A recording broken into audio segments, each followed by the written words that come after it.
की आम्हाला पब आणि बिअर बार किंवा यांचे लायसन्स परमिट आणि त्यांच्या सगळ्या कागदपत्रांची तपासणी करायची आहे। स्वतःच कागदपत्र पोलिसांना आज न्यायालयाच्या मार्फत देण्यात आलेले असल्यामुळे तो सुद्धा मुद्दा आपोआपच गौण झाला आणि म्हणून न्यायालयाने त्यांना मॅजिस्ट्रेट कस्टडी दिलेली आहे। 7 आरोपी एकूण होते, सगळ्यांनाच मॅजिस्ट्रेट कस्टडी दिलेली आहे। 6 आरोपी, एक जुवेनाइल। सर हिंदी में बता दीजिए क्या हुआ आज कोर्ट में, डिफेंस का प्रोसिक्यूशन का क्या आर्ग्यूमेंट था, आपने भी अपनी क्या बातें रखी और क्या फैसला आया?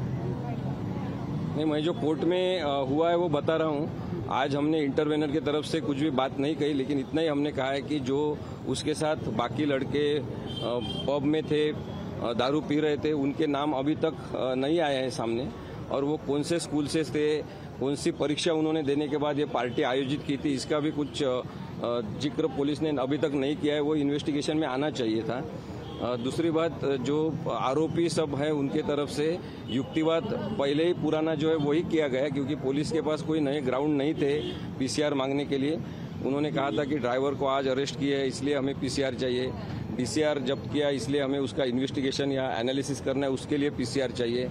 जो पब और बियर बार रेस्टोरेंट्स है उसके डॉक्यूमेंट्स चाहिए और उसका इन्वेस्टिगेशन करना, इसलिए पीसीआर चाहिए। लेकिन ये सभी कारण जो है वो कोर्ट ने ज़्यादा इम्पोर्टेंट है ऐसे नहीं माने और उन्हें एमसीआर दिया गया है। तो अभी जामीन मिलने का उनका रास्ता एक प्रकार से हम बोल सकते हैं आसान हो गया है। कब तक के लिए जेसी में भेजा गया इन आरोपियों को? 6 तारीख तक उनको जेसी में रखा जाए। 7 तारीख।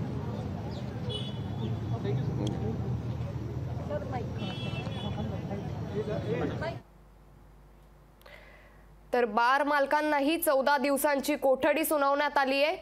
पुणे दुर्घटनेबाबत वकील असीम सरोदे आता पत्रकार परिषदेत पत्रकारांशी संवाद साधत होते।